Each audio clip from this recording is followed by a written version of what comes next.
Hi, and welcome to our podcast. I'm your host, Howard Drukarsh. I've been a successful agent in Canada's largest market, Toronto, for over 30 years. And in the latter part of my career, I co-founded Canada's largest independent brokerage, Right at Home Realty. In 2020, I retired to start this podcast, and it's been a remarkable opportunity to meet interesting and highly successful guests to find out about their careers and get their insight into our business. Today's guest is James Strathy Warren. James Strathy Warren and I worked together many years ago at Johnston & Daniel, division of Royal LePage. We actually shared an office wall. He was on one side, I was on the other. Even back then, he was a highly successful agent, and today equally so, or perhaps more. So Jim, as I like to refer to James, welcome to the podcast. Thank you very much. It's a delight to see you again. And as you said earlier, we neither one of us have changed. So it's always nice to hear that. We look the same. And you look better. Okay. So let's get right to the questions, because this is a part of what makes it interesting for our viewers. Were there any entrepreneurs in your family before you got into the entrepreneurial business of real estate? I've been thinking about that. That's an interesting question. Most of my family on the male side were professionals. My dad was an architect, and obviously he had to go out and get business, and so I think that is somewhat entrepreneurial. Mm-hmm. On my grandfather's side, he was in the financial services, and he was chairman of the Toronto Stock Exchange, and then his father, my great-grandfather, dealt in mortgages, and he was quite successful in doing that. In fact, we used to spend our summers up in King City on a 600-acre farm with a lake, and we had everything. And my great-grandfather actually got it on a bad debt. So they were city folk, and they went up there in 1949 and started clearing the way and found a lake. Wow. And it actually has a name, which is quite nice. So we were very lucky to be able to have our summers there. So I attribute that to entrepreneurialism, because had he not done that, then we wouldn't have had the farm. Well, absolutely. I mean, architects are professionals, but they're competing with other architects to get the business, right? Absolutely. And architects, and I hope no architects are listening to this, they're great artistic people, design people, but they're not great businessmen. It's a different part of the brain, right? Right. Yeah. Right. Well, listen, it worked out nicely for your family. So, that's good. And before you got into real estate, I know that I have your bio, but I'll let you talk about what you did before you got into real estate. Well, that's interesting. Now back to the farm again. So I guess I was, my first job was when I was about 16, and we all had to work on the farm or work on neighboring farms. So we had to take care of the cattle, lift hay and straw off the fields in the heat of the summer, shovel stalls with manure and stuff like that. So it was an interesting upbringing, but I'm glad that I was able to do it. And, I guess after that, I finally made my way to the city for summer, and probably worked in my father's office, printing stuff and doing things like that. Interesting. Knowing you, that would have been the last thing I would have thought that was your history. You don't look like a farm boy. Let's put it that way. Well, if you remember back to the Partridge Family, I probably looked like Danny Bonaduzzi. Okay. The red hair. Yeah. He wore jeans, and literally you're taking the hay and the straw off the field, putting it on the truck. It is so hot. Your mouth is dry, and, you're going along as an assembly line, etc., and you're lifting up hay bales, and you're going, wait, stop. I think that one had a rabbit in it. Bring it back. Wow. Because it was going from the field into the hayloft, and sometimes they'd have snakes in them and whatnot, and so you had to bring them back. So, boy, interesting. I assume that's not something you aspire to again. No, and it's interesting. You also went through at least one or two pair of jeans per week because you were using your knees to push the hay, because you were putting it on the back of the truck and it would get higher up. So no. All right. So we know that's not a part that you'll be returning to. I'd like to own the farm, but not do that. I'd like to have a gentleman's farm. Yeah, best kind. Plus, there's good tax benefits, I believe, from those as well. Exactly. So then, leaving the agricultural world, what motivated you to get into the real estate field? Well, again, that's kind of interesting. My dad, being a design architect, used to, design houses for my grandfather's friends up in the country. So we would go out on the weekends and see the work in progress. He very much designed in the mid-century modern style, flat roofs, wood siding, big glasses. He got away from the traditional aspect, Georgian houses, that sort of thing. So I always liked that. My father was quite bright. He got his master's in architecture at Yale, and I didn't quite follow in that footstep. Much to his chagrin. No, I think he was okay with it. Yeah. My mom was a designer, a decorator at the time, and so there was that artistic bent in the family. Huh. So we got to. Dad would design the house, and Mom would, do the interiors, that sort of thing. And so I grew up in a household that was very mid-century modern, in a traditional house. We lived in Lytton Park, and I just remember that when we were going to sell our house on Alexander Boulevard, that they had all the real estate agents through. And I remember sitting at the dining room table, and I was just fascinated with these agents coming through. And I guess I was probably 10 at the time. Mm-hmm.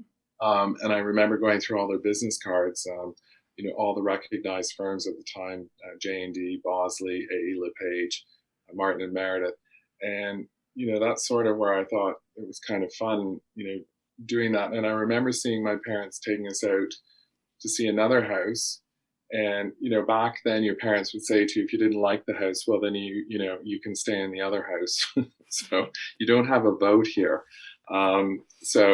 It was interesting going through that process, because we did find another house, but as it turns out, it didn't work out, and we ended up staying in the house that we had for sale. So that reminds me of a story. When I was active, selling in the business, I was going through a house, looking to, be able to come back and give a price, right? Give a price range. And there was a young kid, probably about 10, and he was in his room, and the guy's parents were maybe downstairs. So I go in to check out his room. And he said, how much just for my room? I thought that was pretty good.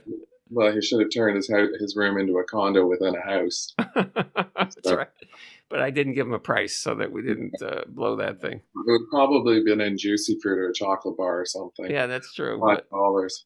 But we could go into stories about real estate, but I'm gonna stick with the questions, because what it does, we found, is people know you obviously at least 20 years in the business, and I think this sort of thing helps our guests let people know part of them that they never really knew about the guest, and I think it's fun for us to do, and I think for you it gives you another outlet about your business, right, and about who you are. So that's why we do it this way. One thing I remember back from the J&D days, and clearly it hasn't changed, is you really specialized at the high end in luxury properties. And how did you get into that? Because that's got to be a question you get asked all the time anyway. I think that's an interesting question. Thank you.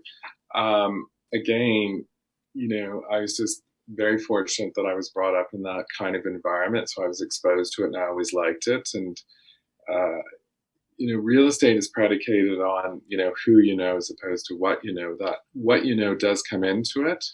But obviously, I started selling real estate when I was 18. Wow. And I like to say I started on my pony when I was 3. But, so obviously I had to somehow entice my parents' friends and their grandparents to even look at me, because they might be selling, their home and whatnot. And there was already established people in the business. So, I took a very keen interest in it, and it was interesting. Nobody would hire me at 18. And one person took a chance on me, and that was Ann Wall. And she opened up her own firm, and she had been one of the top agents at Royal LePage down by, remember 1011 Yonge Street, I think it is, where the Royal LePage office was by the fish market. The 5 fees. Do you remember that? No, I'm. But anyway, she used to be there. And so she opened up her own firm, and she took about a bunch of ladies with her. And so she gave me a chance. And I learned an incredible amount from her. And then, stayed with her. She was in Rosedale quite a bit, so I learned about that. Got my very first listing, oddly enough. Last claim was Warren. Got it on Warren Road in Forest Hill. Interest rates were 18%, and the house sold for half of what we started asking for it, and took 8 months. Wow. And we had to deal with it. Slow down on that one, because people who are somewhat new to the business, or buyers and sellers who are faced with this highly competitive market, trying to find a listing, that they can buy. The fact that at some point in time, how long did it take? 8 months, and we also had to do a VTB. Oh, right. A vendor take back in order to do.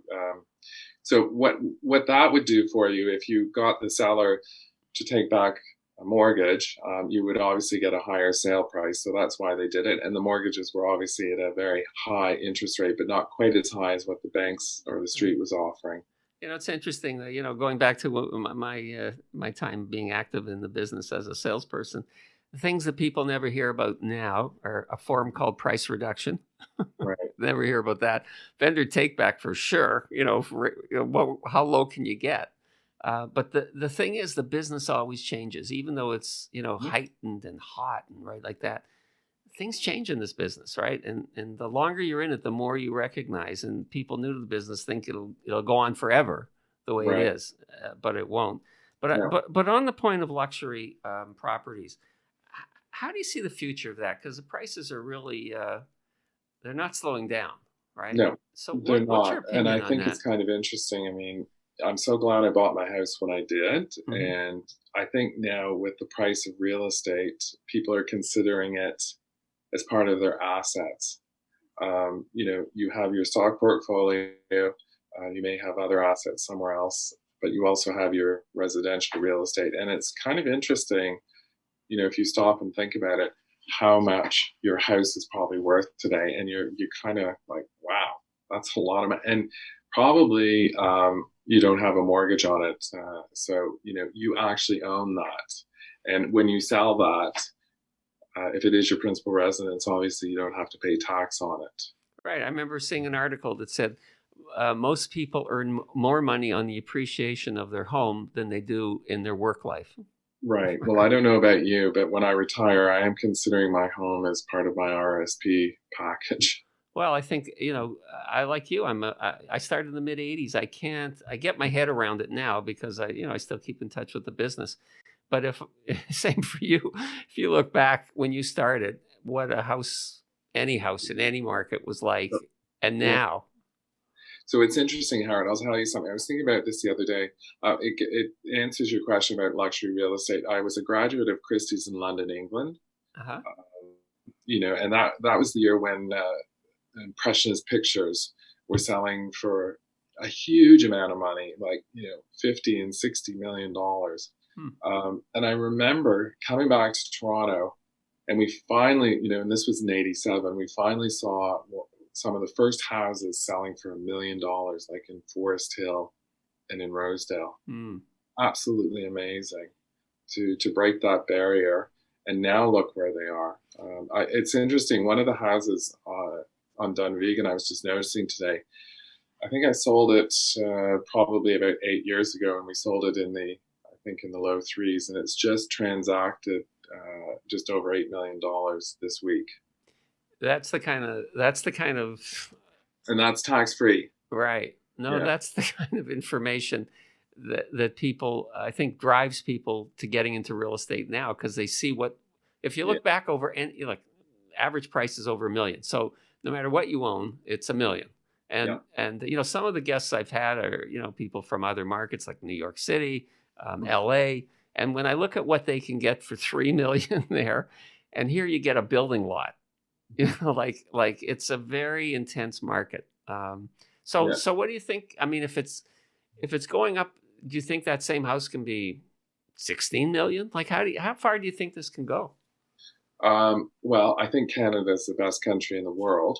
I think the government is anticipating immigration was down for the last 2 years because of the pandemic. Right. And so, I think the government's targets are bringing in about 401,000 immigrants for the next 10 years. And if you think about it, Canada is a big country, but there's only so many cities that you can go to in Canada where your kids can get education, and you can get a job. So it's Montreal, Toronto, or Vancouver. There might be some other cities like Calgary. It's not like the US where you have a choice of 50 cities. Mm-hmm. I can go to Savannah, I can go to Chicago, I can go to San Francisco, I can go to New York. So I think it's just going to continue to push on the prices, etc. The other thing that I think is interesting, it's my own personal opinion, my dad being an architect, and he did work down on Front Street, that what Toronto didn't do is ripple out over the last 100 years. It just kept tearing down from within and building up. Mm-hmm. And you need to have that urban sprawl. And that's what's happened in the US. I think a lot of people have moved to the suburbs. It's interesting. There's certain parts of the city you always say to your clients, if you do live here, you are going to be in your car all the time. If you live here, you're going to be able to have more walkability. Mm-hmm. And that might be for an older family because that's probably going to cost more. Mm-hmm. No, I've had clients that did what many people are doing now, that, they wanted more space. So they moved out, out of the core to get a house. At that point, it was Markham. And then about a year and a half later, they couldn't take the commute, and they moved back to something smaller, Right. because the commute was the killer. So yeah, Right. It's about, although now, where people are working remotely, it as you know, the market has gone up higher outside the city than Right. inside, because people want land, want space. Right. It's interesting. I think surgeons and real estate agents, as far as I know, are the only ones that can't work remotely. Right. Good point. Right. So you mentioned the pandemic. How did that affect you in your business? Although it's still going on, but the intensity when it started, and how did it affect what you do? Well, it's interesting. I actually went to London, England, on March the 10th, 2020, and I lasted 3 days. I was told I had to come home because that was the possibility that the borders were going to shut. Right. I had to self-isolate myself for 2 weeks. And as soon as that 2 weeks was over, I was out the door. I had an incredible 2 years of sales. And it surprised everybody because everybody thought for sure that, the market was only going to go up 2.3% in value in 2020. And look what it did. Everybody just decided, saving money. Now's an opportunity. Money is cheap. Let's get out and let's find. I think I found that, a lot of people wanted to get a bigger house because both the husband and the wife and the kids were at home. And so everybody needed a work area. Right. And you can't afford that kind of home. No. Although, again, keeping abreast of what goes on in the news, the latest thing is that condos are going to go up higher now because people can't afford houses. So that's the next change. I think, it's interesting because if you look at that, condominiums suffered a little bit during the pandemic because of elevators and people not wanting to go into that situation. One thing I did learn in the pandemic, if you are going to buy an apartment, it must have outdoor space.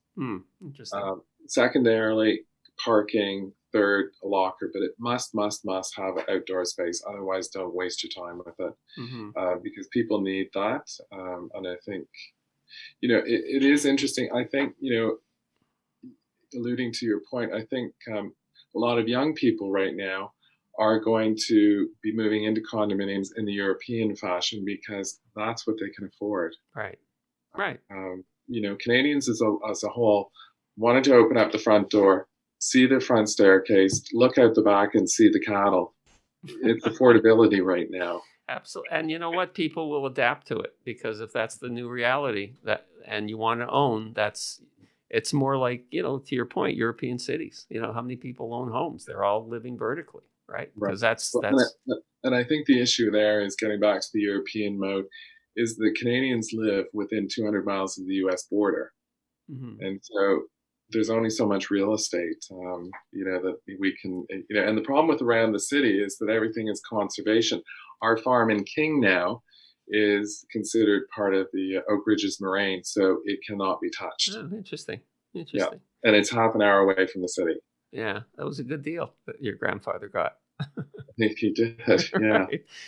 Right. So the other thing that's affecting our business is technology and technology tools that agents use. Since our podcast is viewed by a lot of agents, what tools do you find helpful in your business? Well, I'm very old school, but I love playing on Instagram. Okay.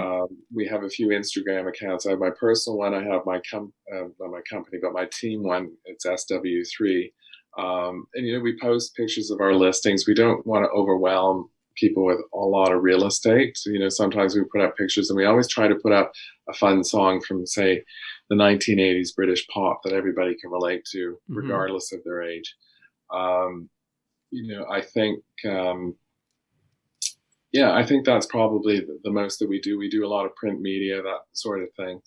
I think when it comes down to real estate, though, real estate is predicated on one thing, unlike the stock market, which is predicated on, if you will, greed. Real estate runs around emotion.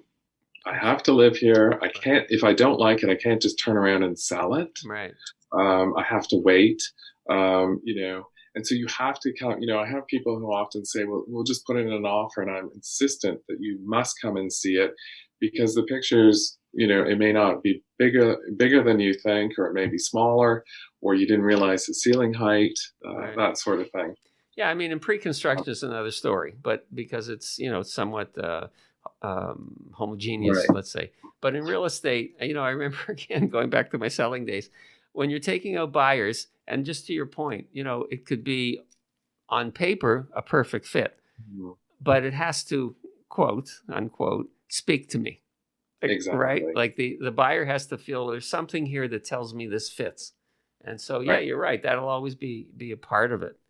I always realize when sometimes I love working with first time buyers because they just, when you're working with empty nesters or what have you, they call you in and they just want you to get the job done. They're not interested in the finite details, just, when's the house going on the market? What's the price? What's the schedule? Boom, boom, boom. First time buyers, I love them because they get excited, and I know when they like something, they're touching you, and Right. you can see it in their eyes, and, Right. It's exciting. It is. And, this is something else that I found from being an agent for many years. First time, probably as much as any, is it's so emotional, and you're helping them through one of the most difficult decisions in most people's lives. The end result of all that is you become friends, right? And I'm sure you're no different. That these people that have been clients, they've trusted you, you've helped them.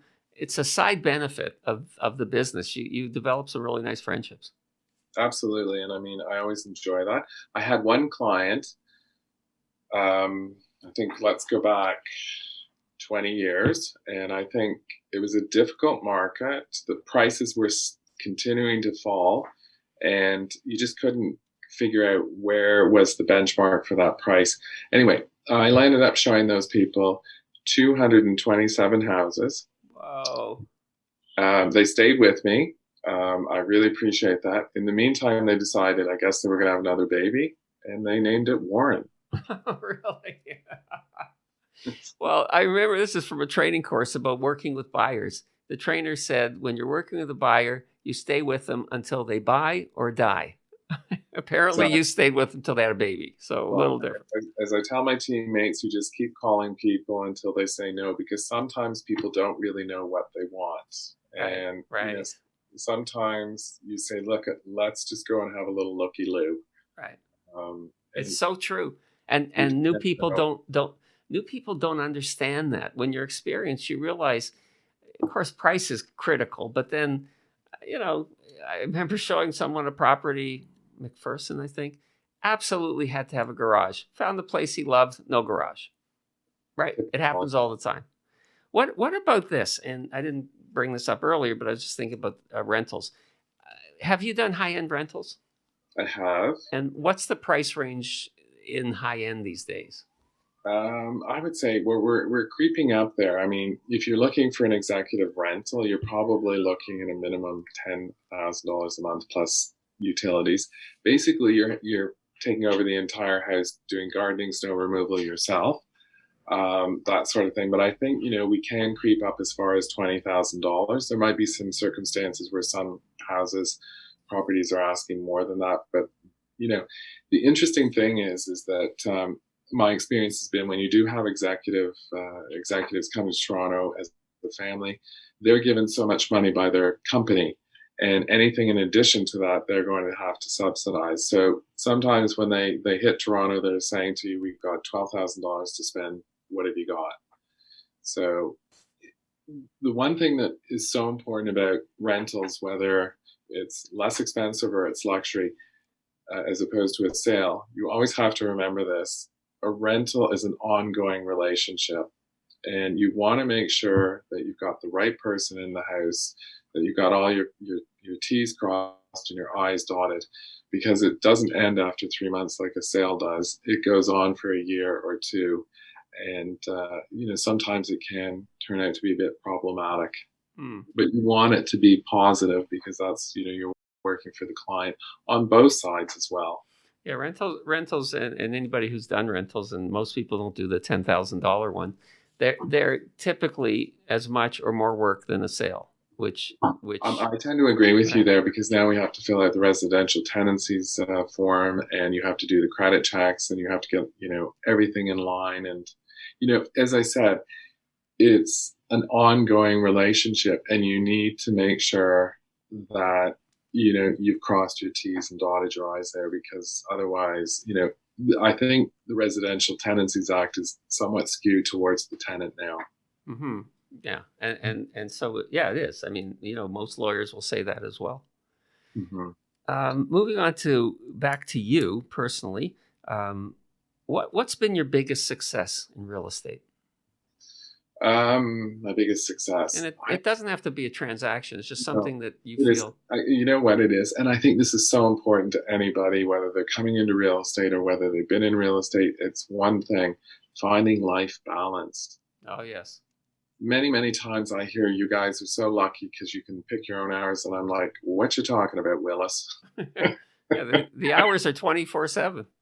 I remember I skied at Craigleith in Collingwood and way back, and coming down, getting a call saying we have to go and look at that house again, second time. And so coming down the 400, the ramp onto the 400, yes. Turning there, and I got a call from them saying, "We've changed our mind." And I'm like, well, I wasn't going to go back up to Collingwood because chances are I'd hit a snowstorm. So I stayed home Saturday night in Toronto. These are great stories for people who are trying to understand real estate. And you do that. There are times where you're hosting a dinner party where you have to say to your guests, your family, "The chicken's in the oven. It's ready in 20 minutes. I've done the gravy. I've set the table. The wine's in the fridge. Bye-bye. I've got to go out and show a house." But you know what? That's it's exciting.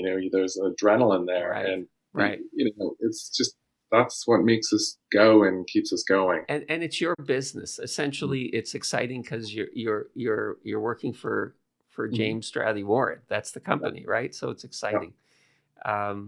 But it does happen. The other thing I found was, I remember most people would say, "Oh, you're a real estate agent. You must be always working."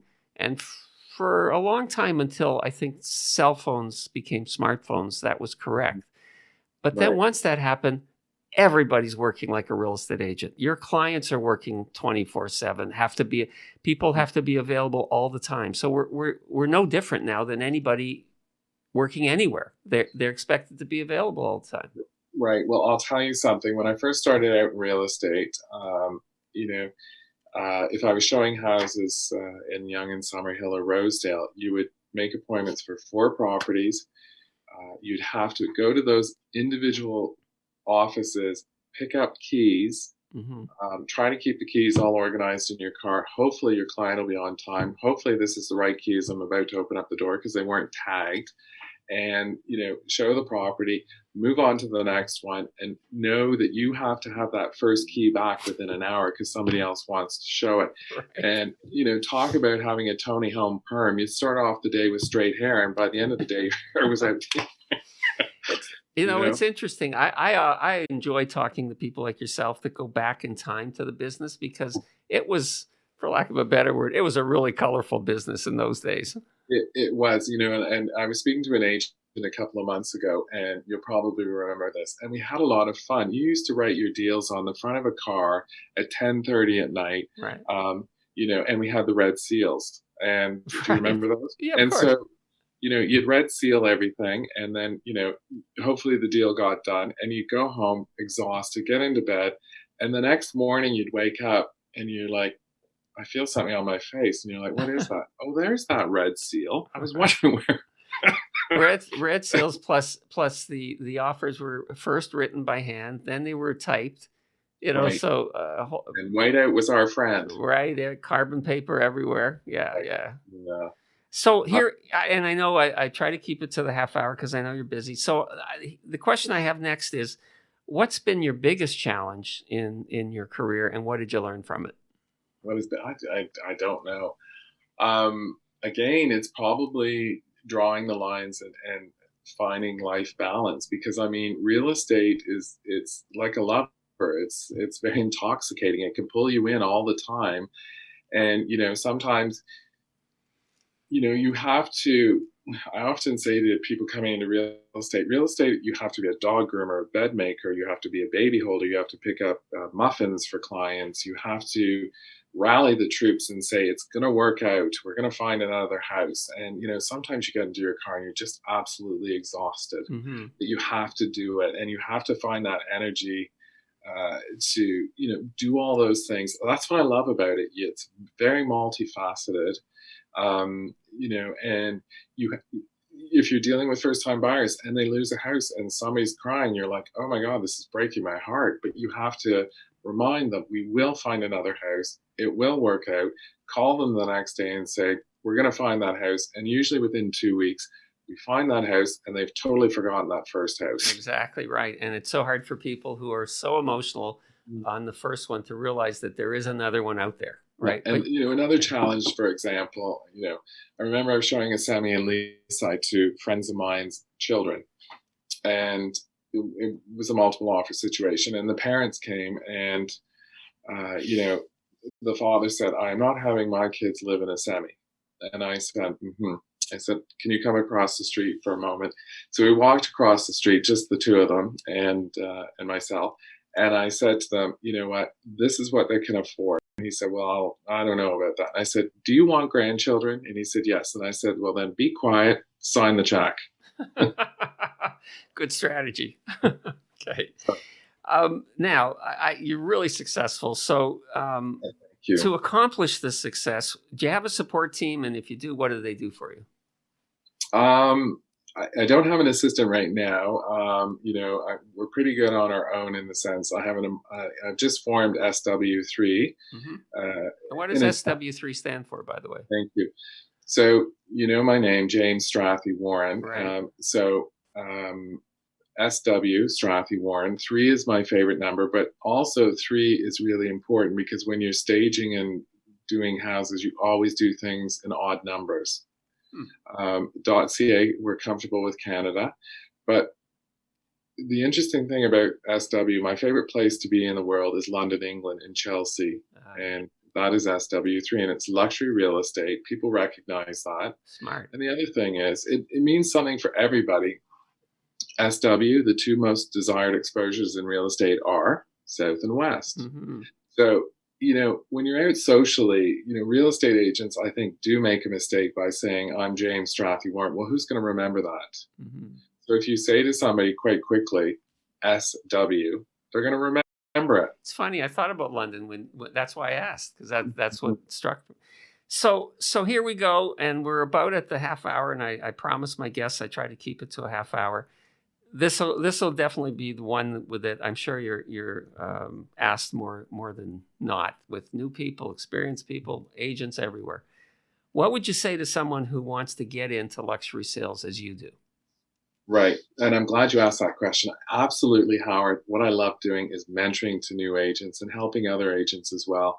I'm at the point in my career right now where, yeah, it's great selling real estate, it's great listing, but I also like to see other people's successes, and I want people to be successful. So going back to, when I was quite young, always have money in the bank, because that's not going to influence your decision and pushing somebody and doing, something that you may regret later on. The other thing is, get involved in your community, because we're paid a lot of money and you should be giving back. When I first came into real estate, I joined the Rosedale Conservative Party. I went out and canvassed and got to see in people's houses as they open up the door. Got to see who lived in the houses. They went on my mailing list. I was on the Duke of Edinburgh's awards program as well. Got involved in my sports club on the membership. I'm on the Art and Archive committee right now. And it was interesting. I was sitting there one day, and the person next to me who's on the committee said to me, "Can you give me your business card? I'm looking for a house in Rosedale, and I know you work there, for $6 million." I'm like, wow. And it was funny. There was the card on the back of my iPhone. I didn't have any with me, so I'm under the table going, trying to get the card out. You should have just given them the iPhone. There you go. You're the entrepreneur. That's well done. Oh, thanks. Anyway, but I think it's so important. And what it also allowed me to do, because I'm not sure if you were at J&D at the time, but what it allowed me to do, I did very well in real estate. So I was able to take off time during the summer, and I went and became a volunteer at Camp Uchigayas. Yeah, I saw that on your bio. Yeah. And that was really important for me, because it made me stop and realize what's important in life. And, sometimes if you lose a deal in real estate, you know what, this is not a health situation. You're going to make it up. It'll work out. And I remember doing deals while I was at Uch. They had a payphone, luckily. And I remember I sold a house from up there and kept everybody calm. But, I think it's important, and your clients like to see that you're doing that, that, you're sending money off to one of their charities as a birthday present, or, last year I sold a house and the people are fabulously wealthy. And I thought, what am I going to do? What can I do? I can't send them flowers, can't take them out for dinner. I got Uchigayas to send them a personalized letter and said, on behalf of James Warren, he is sending a child to camp this summer, on your behalf. Nice. And I think that's just so, it makes them feel good.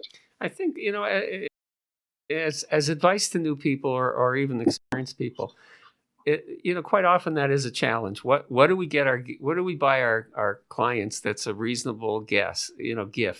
And I think this is such a good advice, is donating to their favorite charity.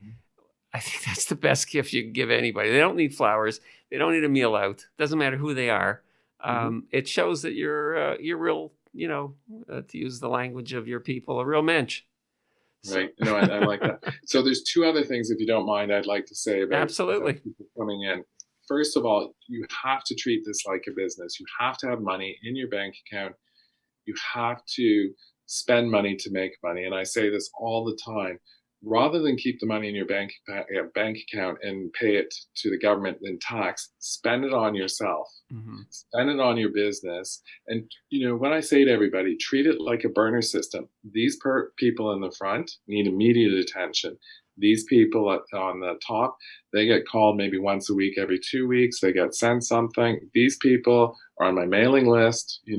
I keep in touch with them on sales on their street. And these people I know I'm going to be dealing with in about a year. So then, Hanukkah, Christmas, I drop something off at their house. I think that's so important that you do that. The other thing that I think is so important that a lot of people don't do, and they make a mistake. One of the things that I always did, and I'll still do it, is that if I'm offered a listing opportunity or a buyer, and it's in an area that I'm not familiar with, and I did this as a new agent, bring in somebody else who's an expert. Pay them 50%, learn from them, land the account, make some money. Because if you don't do that and you try to do it yourself, you may not have anything, and something is better than nothing. No, perfect advice. And that's the most important thing, and you know what? The interesting thing is, I love, real estate is a very lonely business. You can't, you don't really have people coming up and saying, "Hey, you did a great job." You have to look to yourself for that. But you know what? You learn from other people, and I love being in a partnership, because it's just, you can't always be on one day and you can't always be there, and the other person can do it for you. It's great. It's like a marriage. You find the right partner, it's a great situation. Right. And I'm sure you found this with working with Arthur, is that, you know what, you have the good guy, the bad guy, and you know what, you tell them the bad news today. Yeah, Or you tell them the good news. or celebrate the wins together. That's the other thing that's really good. But that's the most important thing when you're coming into real estate as a new agent. Uh, Ask for help, because you know what? A lot of people will help you and they don't necessarily have their hand out. But if you want to engage them, pay them 50%, because you just be a sponge and you're going to learn so much from them. Right. And that's why, you know, I have my team and I love mentoring to them and saying to them, you did a great job, even if it didn't work out. And I would have done this differently. I go out in their showings with their clients and I try not to get them too involved. And I say afterwards, okay, for follow-up, this is what you need to do. Yeah, it's great. It's really good. Jim, this has been, I mean, we never talked at the office. This is the funny thing. We were like, whatever the width of a wall is, 6 inches apart. But I apologize. You know what? I guess, you know, back then, I was just so incredibly busy. Like there were times where I was just like, my head was spinning, and, you know, I'm constantly trying to, I'm a Libra, I'm a middle child, I'm left-handed, I'm a redhead. So there's a lot of issues there. I'm trying to please everybody. Yeah. And, you know, I was very, very lucky. You know, I just chased after everything, and I loved the high of the real estate, and the money is great. But it's also, you know, the chase of putting a strategy together. You know, I remember twice in Rosedale, 2 houses that I listed. One, they had renovated the house themselves, and they were going to sell it. And I saw it in the Globe and Mail, and so I called them and I said, "Can I come over?" And I knocked on the door, and I went. And they took me around the house, and you know, another agent walked in. I guess they wanted to see the house. So I hid behind the door in the library so they didn't see me. And I ended up listing the house and obviously getting it sold. You know, a high-end rental came up in the paper. The client was out of the city. I dealt with her daughter. Her daughter really didn't want to deal with it, so she told me to speak to her mom. I ended up renting that house probably 7 times. And I eventually sold it. And the point is that, you know, a rental turns into a sale eventually, or a rental also provides you with income. You know, if you can get a rental for $2,000 a month or $5,000, you know, a month, and you have a couple of those over the course of a year, it's nice. Mm-hmm. No, don't ever decline them. Listen, we could go on forever, because one of the things about you, and it's so clear in the podcast, you love doing real estate. This is not a stretch. And I love it. And you know what? Don't take yourself too seriously. Right. You know, I probably did when I was beginning, and I apologize to everybody if I did anything. But okay. You're just so freaked out that you're so busy and you just want to please everybody. You have to be here and you have to be here and you have to disappoint somebody. But, you know, I think the most important thing is you have to be authentic. Absolutely right. And people appreciate that when you can be honest with it. And you know what? I saw the most marvelous podcast the other day. And the lady said, and I'm doing this now, get the difficult things out of the way first thing in the morning. Mm-hmm. You know, if you have to call somebody and say, "I'm sorry, you didn't get the house," do it in the morning instead of pacing back and forth and doing it at 3:00 in the afternoon, because it's going to take away from everything else that needs to get done. And it's not fair to you and it's not fair to them. So just get on with it. And on that note, right.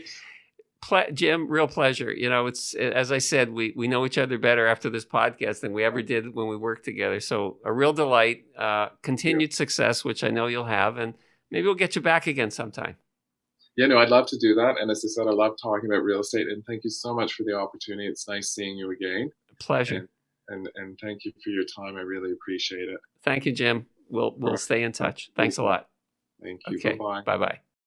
Hi, we'd like to thank Jim Warren, and we'd like to thank you for joining us today. And if you enjoyed our podcast, please like, comment, and subscribe on your favorite podcast network or on our YouTube channel.